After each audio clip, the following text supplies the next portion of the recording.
Listen, we put a lot of emphasis on classic albums in hip hop. Listen, I get it. But we gotta start talking about the almost classic albums. The albums are like, man, that was a really good album.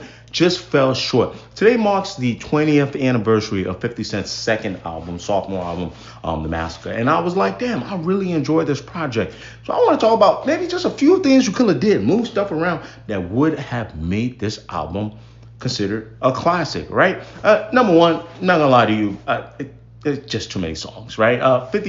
50, I think, was probably a little bit ahead of his time with this project in the sense that nowadays you see this in the streaming wars and things like that, and people making playlist type albums, right? You're trying to get some hits in there and trying to get different type of sounds to appeal to different type of people and give yourself a better shot of ending up on the Billboard charts, right? I get it. 22 records though, back then, especially in 2005, just a bit much. Number two is a clash of like the love songs with the gangster stuff. Now, I will point out in 50's defense, this album was supposed to be called the Valentine's Day Massacre, I believe. I believe that's what it's supposed to be called, and it was supposed to release on Valentine's Day, but it got leaked. So they had to change the name, do a whole bunch of rebrand, whatever.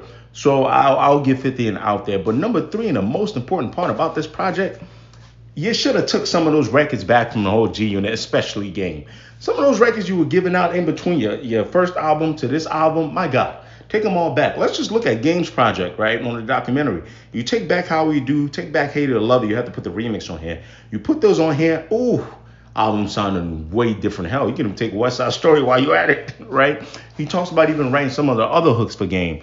Some of the Lloyd Banks, Tony Ayo records, I know, but 50 was sharing at the time. So those are just like some of the things that I probably would have said, if you just did those, this would be universally considered a classic. He would have had back-to-back classics.